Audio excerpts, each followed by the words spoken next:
in today's video, I kind of wanted to go along with talking about food plots and talking about hunting strategies that I've used over food plots. And I'm kind of walking around and doing this now because I left my tripod in the blind. But I'm in the backyard now, and we got stuff. I actually hit this with a dozer, trying to clean it up down below the house, and there's actually a plot that I got going in here. Probably going to put some grains and greens in here and some fortress across it, and see if we can get some bucks up here behind the lower half of the house, and just got some plans for it.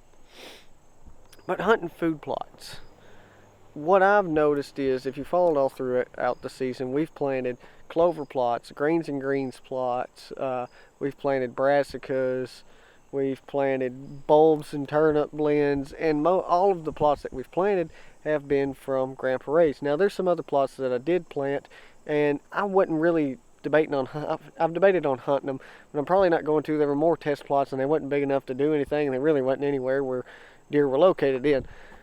But I've noticed, especially in the gold blend that I planted for my deer, the clover blend from Grandpa Ray's, I went in and I done 2 cuts on it, mainly because I ran out of battery power on the weed eater.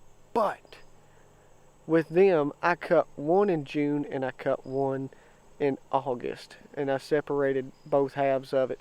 And I have noticed that my deer are chewing on the later cut section than the earlier cut section, the section that is shorter to the ground. The one that I cut in June is probably about 6 inches now. The one that I cut in August is about 4 inches. But they'll come up, they'll feed out of the food plot. It's only about 55 yards long. If y'all go along through the past videos, you can see the plot and the way that we did it. But they'll feed up from the June cut clover, and then they'll come over and they'll hit the August cut clover.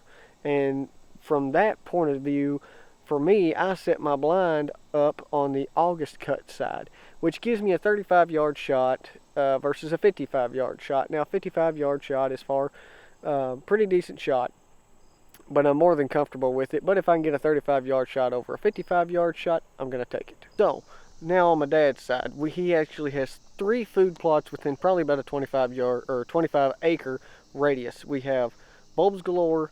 In there we have grains and greens, and then we have clover and alfalfa, all from Grandpa Ray's that was mixed in, all in this little area with a pond, and then he has feed there too, because the state of Kentucky you're allowed to feed.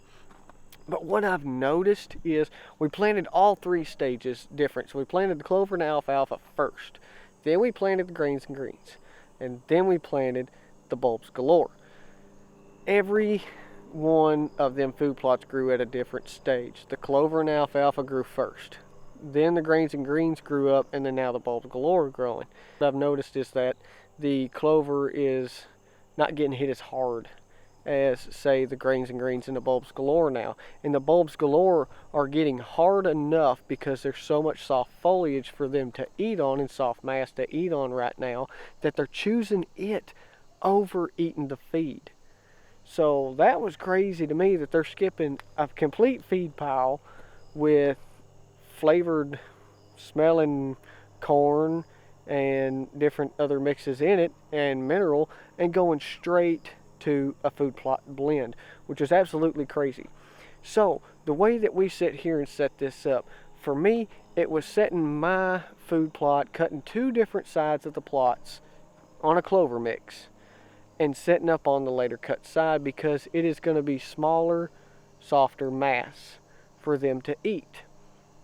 On my dad's half, he set up in a cross point between his clover plot and the Bulbs Galore. When they come up out of the holler, he can catch them crossing by through to the Bulbs Galore plot, instead of setting up on his feed site, because they're just not hitting it in daylight, and they're hitting the food plot in daylight. So that's absolutely crazy. To get my point across of today is the simple fact of try multiple different food plots, try different things, cut some. If you got a clover plot, cut each section of the plot at a different time of the month.